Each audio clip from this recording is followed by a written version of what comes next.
নমস্কার বন্ধুরা, আজকের ক্লাসে সকলকে স্বাগত। তো চলো শুরু করছি আজকের ক্লাস। দেখো, প্রথম প্রশ্ন কি রয়েছে? বৃষ্টির জলে কোন ভিটামিন থাকে? বৃষ্টির জলের মধ্যে কোন ভিটামিন পাওয়া যায়? অ্যান্সারটি হয়ে যাবে অপশন বি, ভিটামিন বি পাওয়া যায়। বৃষ্টির জলে ভিটামিন বি 12 থাকে, যা মানবদেহের জন্য প্রয়োজনীয় একটি ভিটামিন। এটি রক্ত স্বল্পতা এবং মানসিক সমস্যা দূর করতে সাহায্য করে। বৃষ্টির পানি যখন বায়ুমণ্ডলের মধ্যে দিয়ে পড়ে, তখন কিছু অণুজীব বৃষ্টির পানির সাথে মিশে যায়। এই অণুজীবগুলো ভিটামিন বি 12 তৈরি করতে পারে। এইবার দেখো বিভিন্ন ভিটামিন এবং তাদের রাসায়নিক নাম। প্রথমে কি রয়েছে? ভিটামিন এ, তার রাসায়নিক নাম কি? Retinol. Vitamin B 1 thiamine. Vitamin B 2 রাসায়নিক নাম কি? রাইবোফ্লাভিন। ভিটামিন বি 3 রাসায়নিক নাম niacin. Vitamin B 5 pantothenic acid. Vitamin B 6 pyridoxine. Vitamin B 7 और ভিটামিন এইচ এর রাসায়নিক নাম কি? বায়োটিন। ভিটামিন বি 9 এর রাসায়নিক নাম folic acid. Vitamin B 12 cyanocobalamin. Vitamin C এর রাসায়নিক নাম কি? অ্যাসকর্বিক অ্যাসিড, খুব important. Vitamin D calciferol. Vitamin E এর রাসায়নিক নাম কি? টোকোফেরল। ভিটামিন জি এর রাসায়নিক নাম নিয়াসিন। ভিটামিন কে এর রাসায়নিক নাম কি? ফাইলোকুইনন বা ন্যাপথোকুইনন। ভিটামিন এম এর রাসায়নিক নাম কি? Folic acid. পরবর্তী প্রশ্ন, দক্ষিণ আমেরিকার সর্বোচ্চ পর্বতশৃঙ্গ কোনটি? দক্ষিণ আমেরিকার সর্বোচ্চ শৃঙ্গের নাম কি? অ্যান্সারটি হয়ে যাবে অপশন ডি, মাউন্ট অ্যাকনকাগুয়া। তারপর দেখো, উত্তর আমেরিকার সর্বোচ্চ শৃঙ্গের নাম মাউন্ট ম্যাককিনলে। ইউরোপের সর্বোচ্চ শৃঙ্গ মাউন্ট এলব্রুস। এশিয়ার মাউন্ট এভারেস্ট। আফ্রিকার মাউন্ট কিলিমাঞ্জারো। ওশিয়ানিয়ার পুনকাকজায়া। আন্টার্কটিকার সর্বোচ্চ শৃঙ্গের নাম কি? Mount Vinson Massif. পরবর্তী প্রশ্ন, পৃথিবীর বৃহত্তম গ্রন্থাগার বা লাইব্রেরি কোনটি? পৃথিবীর বৃহত্তম গ্রন্থাগার বা লাইব্রেরি কোনটি?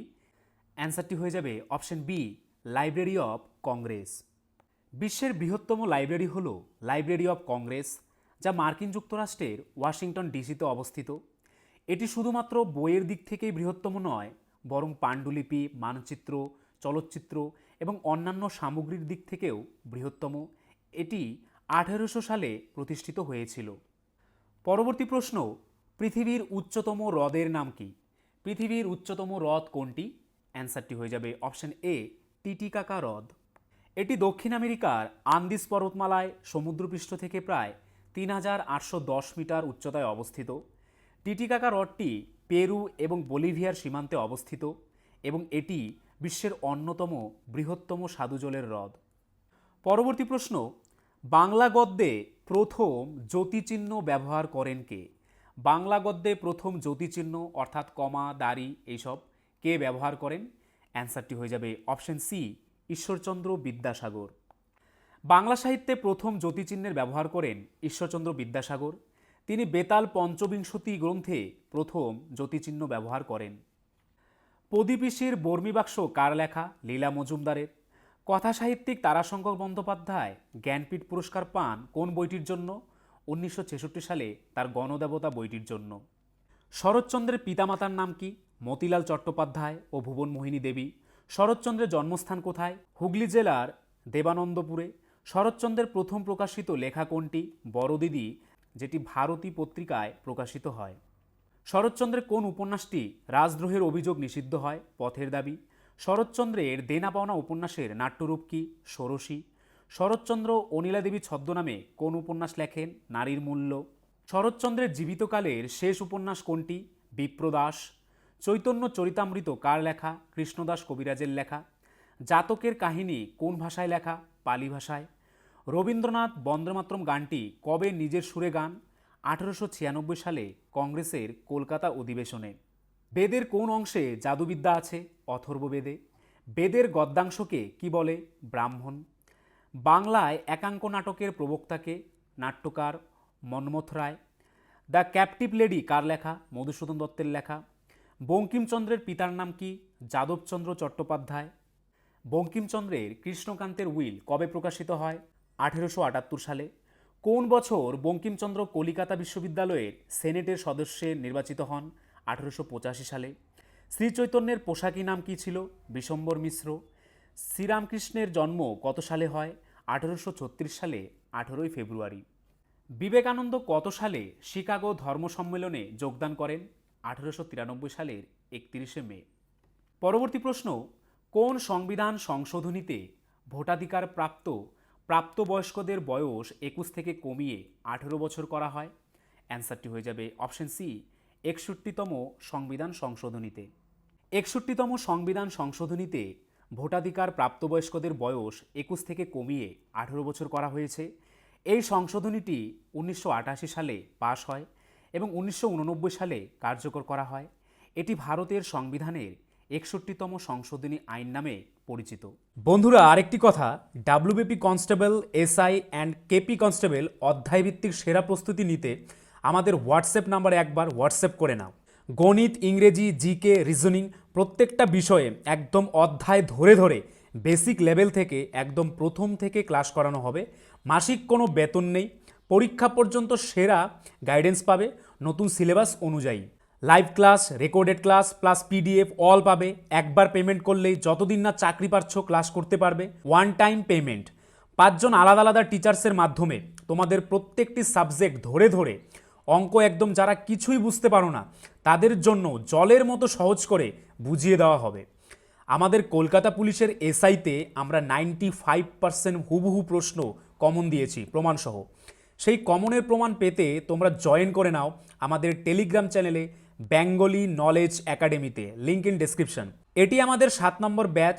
প্রথম 100 জন 30% ডিসকাউন্ট পাবে। প্রথম 100 জন 30% ডিসকাউন্ট পাবে। তাই ভাই, তোমার যদি একটি সিট এনি হাউ চাই, যেহেতু পশ্চিমবঙ্গ পুলিশ এবং কলকাতা পুলিশ দুটো ভ্যাকেন্সি বেরিয়েছে, তাই একটিতে না একটিতে কিন্তু তোমার হবেই এবার। যদি আমাদের কাছে প্রস্তুতি নাও, 95% হুবহু কমন দেওয়ার দায়িত্ব আমাদের। তোমরা শুধু পড়াশোনা করবে। তো প্রস্তুতি নিতে হলে কিন্তু স্ক্রিনে দেওয়া নাম্বারে একবার অবশ্যই হোয়াটসঅ্যাপ করে নাও। একদম বেসিক থেকে ধরে ধরে প্রথম থেকে সমস্ত ক্লাস করানো হবে। পরবর্তী প্রশ্ন, E=mc² সমীকরণে ই বলতে কি বোঝায় বা ই কি প্রকাশ করে? অ্যান্সারটি হয়ে যাবে অপশন এ, ই = এনার্জি বা শক্তিকে প্রকাশ করে। E=mc² হলো আইনস্টাইনের একটি বিখ্যাত সূত্র যা ভর ও শক্তির মধ্যেকার সম্পর্ককে প্রকাশ করে। এই সূত্র অনুসারে কোনো বস্তুর মধ্যে যে পরিমাণ শক্তি থাকে তা বস্তুটির ভরের সাথে আলোর গতির এর বর্গ গুণফলের সমান। পরবর্তী প্রশ্ন, কার্গিল যুদ্ধ কবে হয়েছিল? কবে কার্গিল যুদ্ধ হয়েছিল? অ্যান্সারটি হয়ে যাবে অপশন বি, 1999 সালে। কার্গিল যুদ্ধ 1999 সালে হয়েছিল। এটি ভারত ও পাকিস্তানের মধ্যে সংঘটিত একটি সশস্ত্র সংঘর্ষ ছিল যা মে থেকে জুলাই 1999 পর্যন্ত চলেছিল। এই যুদ্ধটি কার্গিল জেলায় নিয়ন্ত্রণ রেখার কাছাকাছি অঞ্চলে হয়েছিল। যুদ্ধটি 3রা মে 1999 সালে শুরু হয়েছিল এবং 26শে জুলাই 1999 সালে শেষ হয়েছিল। একে অপারেশন বিজয় হিসেবেও উল্লেখ করা হয়। এই যুদ্ধের সমাপ্তি ঘটেছিল ভারতীয় সেনাবাহিনীর বিজয়ের মাধ্যমে এবং 26শে জুলাই কার্গিল বিজয় দিবস হিসেবে পালিত হয়। পরবর্তী প্রশ্ন, ভারতের তৃতীয় সর্বোচ্চ বেসামরিক সম্মান কোনটি? ভারতের তৃতীয় সর্বোচ্চ বেসামরিক সম্মান কোনটি? অ্যান্সারটি হয়ে যাবে অপশন ডি, পদ্মভূষণ। ভারতের সর্বোচ্চ অসামরিক সম্মান কোনটি? ভারতরত্ন। ভারতের দ্বিতীয় সর্বোচ্চ অসামরিক সম্মান কোনটি? পদ্মবিভূষণ। ও ভারতের চতুর্থ সর্বোচ্চ অসামরিক সম্মান কোনটি? এটি হয়ে যাবে পদ্মশ্রী। পরবর্তী প্রশ্ন, নিষেক ছাড়া ফল উৎপাদনকে কি বলা হয়? নিষেক ছাড়া ফল উৎপাদনের পদ্ধতিকে কি বলা হয়? অ্যান্সারটি হয়ে যাবে অপশন বি, পার্থেনোকার্পি বলা হয়। পার্থেনোকার্পি একটি গ্রিক শব্দ যার অর্থ কুমারী ফল। এটি প্রাকৃতিক বা কৃত্রিমভাবে ঘটতে পারে। কিছু উদ্ভিদে যেমন কলায় এটি স্বাভাবিকভাবেও ঘটে এবং বীজবিহীন ফল তৈরি করে। আবার কিছু ক্ষেত্রে হরমোন প্রয়োগের মাধ্যমেও পার্থেনোকার্পি ঘটানো যেতে পারে। পরবর্তী প্রশ্ন, আফ্রো এশিয়ান গেমস সর্বপ্রথম কোথায় অনুষ্ঠিত হয়েছিল? আফ্রো এশিয়ান গেমস সর্বপ্রথম কোথায় অনুষ্ঠিত হয়েছিল? অ্যান্সারটি হয়ে যাবে অপশন এ, হায়দ্রাবাদে। আফ্রো এশিয়ান গেমস সর্বপ্রথম 2003 সালে ভারতের হায়দ্রাবাদ শহরে অনুষ্ঠিত হয়েছিল। পরবর্তী প্রশ্ন, চুম্বক তৈরিতে কোন ধাতু সংকর ব্যবহার করা হয়? চুম্বক তৈরিতে কোন ধাতু সংকর ব্যবহার করা হয়? অ্যান্সারটি হয়ে যাবে অপশন সি, অ্যালনিকো ব্যবহার করা হয়। চুম্বক তৈরিতে সাধারণত এলনিকো সংকর ধাতু ব্যবহার করা হয়। এই সংকর ধাতুটিতে লোহা, অ্যালুমিনিয়াম, নিকেল এবং কোবাল্ট থাকে। পরবর্তী প্রশ্ন, নিম্নলিখিত কোনটি একটি স্থানীয় বায়ুর উদাহরণ? নিম্নলিখিত কোনটি একটি স্থানীয় বায়ু? অ্যান্সারটি হয়ে যাবে অপশন এ, লু একটি স্থানীয় বায়ু। স্থানীয় বায়ু হলো সেই বায়ু যা একটি নির্দিষ্ট অঞ্চলে সাধারণত একটি ছোট এলাকা জুড়ে দিনের বা বছরের একটি নির্দিষ্ট সময়ে প্রবাহিত হয়। উদাহরণস্বরূপ লু, চিনুক, ফোহন, মিস্ট্রাল ইত্যাদি হচ্ছে স্থানীয় বায়ু। পরবর্তী প্রশ্ন, খড়গপুর আইআইটি ভারতের কোন রাজ্যে অবস্থিত? খড়গপুর আইআইটি ভারতের কোন রাজ্যে অবস্থিত? অ্যান্সারটি হয়ে যাবে অপশন সি, পশ্চিমবঙ্গ রাজ্যে অবস্থিত। খড়গপুর আইআইটি ভারত সরকারের একটি প্রতিষ্ঠান যা 1951 সালে প্রতিষ্ঠিত হয়। এটি ভারতের প্রথম আইআইটি এবং এটিকে সমস্ত আইআইটির পিতা হিসেবেও ধরা হয়। এই প্রতিষ্ঠানটি পশ্চিমবঙ্গে খড়গপুর শহরে অবস্থিত। পরবর্তী প্রশ্ন, কোনটিকে কৃষকের প্রকৃত বন্ধু বা প্রাকৃতিক লাঙল বলা হয়? অ্যান্সারটি হয়ে যাবে অপশন ডি, কেঁচোকে কৃষকের প্রকৃত বন্ধু বা প্রাকৃতিক লাঙল বলা হয়। পরবর্তী প্রশ্ন, ডক্টর এপিজে আব্দুল কালাম ভারতের কততম রাষ্ট্রপতি ছিলেন? অ্যান্সারটি হয়ে যাবে অপশন ডি, ভারতের 11তম রাষ্ট্রপতি ছিলেন। ডক্টর এপিজে আব্দুল কালাম ছিলেন ভারতের 11তম রাষ্ট্রপতি। তিনি 2002 থেকে 2007 সাল পর্যন্ত রাষ্ট্রপতি হিসেবে দায়িত্ব পালন করেন। এপিজে আব্দুল কালামের শ্রেষ্ঠ রচনা হলো তার আত্মজীবনী উইংস অফ ফায়ার। এই বইটি শুধু তার জীবনের গল্পই বলো না, বরং এটি সাধারণ পটভূমি থেকে ভারতের রাষ্ট্রপতি পদে উন্নীত হওয়ার অনুপ্রেরণাদায়ী কাহিনীও বর্ণনা করে। পরবর্তী প্রশ্ন, ভারতের দীর্ঘতম সমুদ্র তট কোনটি? ভারতের দীর্ঘতম সমুদ্র তট বা সি বিচ কোনটি? অ্যান্সারটি হয়ে যাবে অপশন সি, মেরিনা বিচ। ভারতের দীর্ঘতম সমুদ্র সৈকত হল চেন্নাইয়ের মেরিনা সৈকত।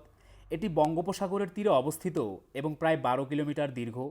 এটি বিশ্বের দ্বিতীয় দীর্ঘতম সমুদ্র সৈকত।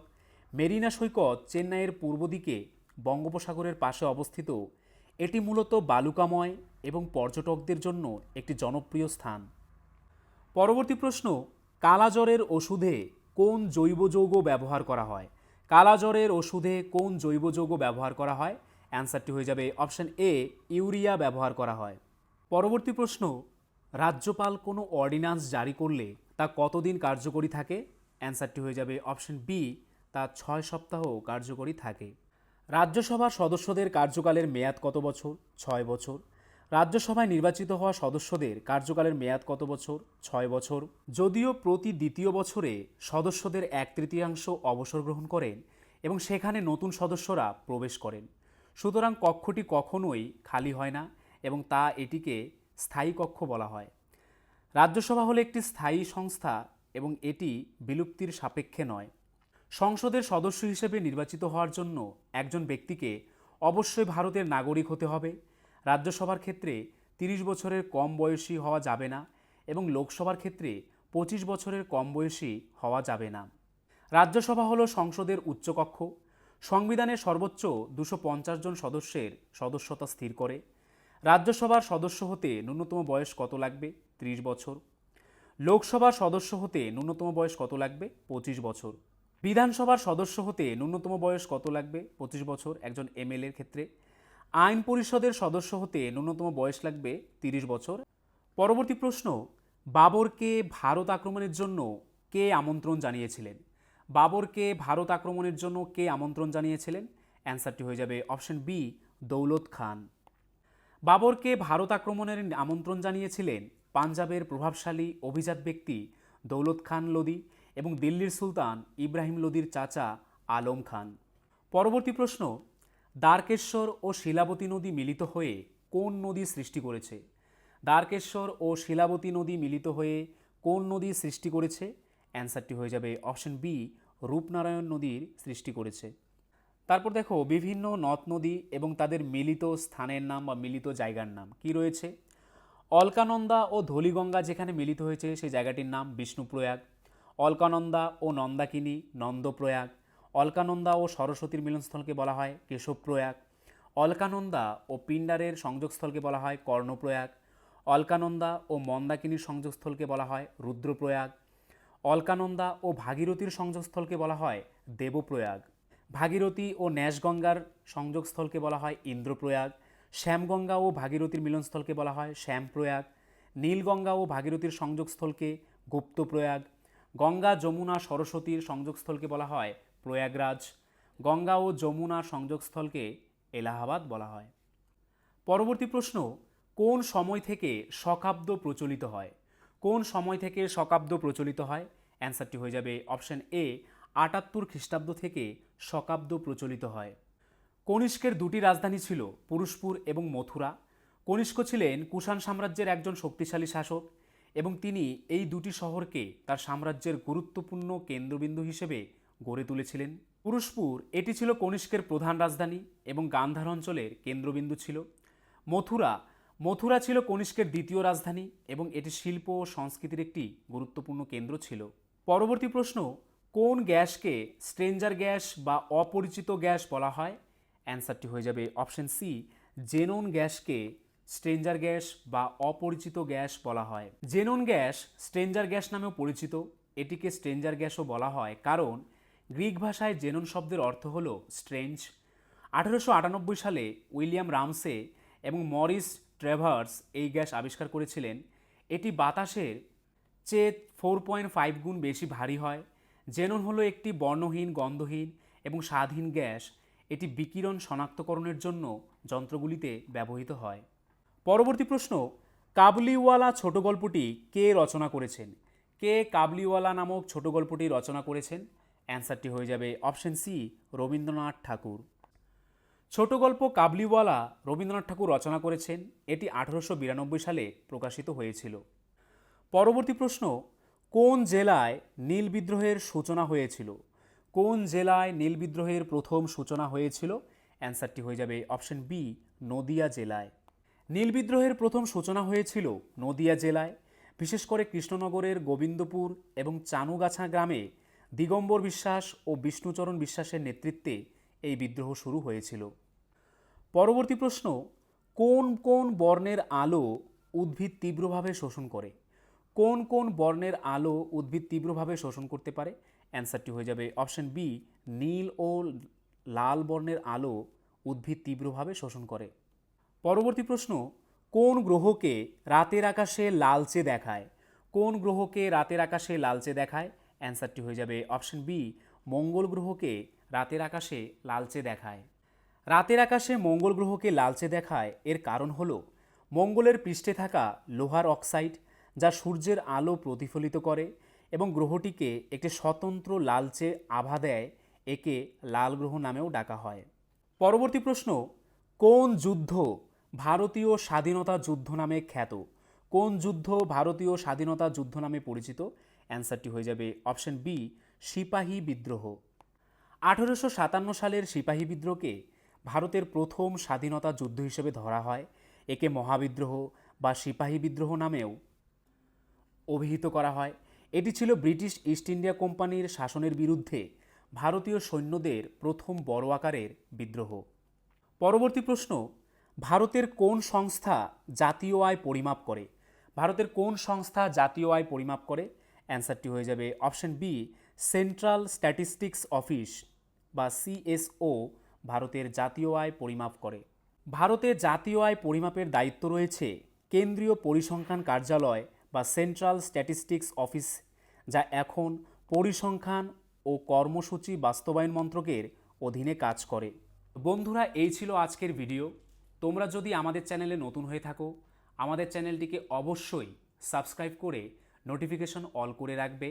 তার পাশাপাশি তোমরা যদি আমাদের পুলিশের ব্যাচে অ্যাডমিশন নিতে চাও, তাহলে আমাদের স্ক্রিনে দেওয়া নাম্বারে একবার এক্ষুনি হোয়াটসঅ্যাপ করে নাও। আর আজকের ভিডিওর যদি পিডিএফ পেতে চাও, তাহলে আমাদের টেলিগ্রাম চ্যানেলে জয়েন করে নাও, বেঙ্গলি নলেজ একাডেমি এই চ্যানেলে, যেটি এই ভিডিও ডেসক্রিপশনে দেওয়া রয়েছে।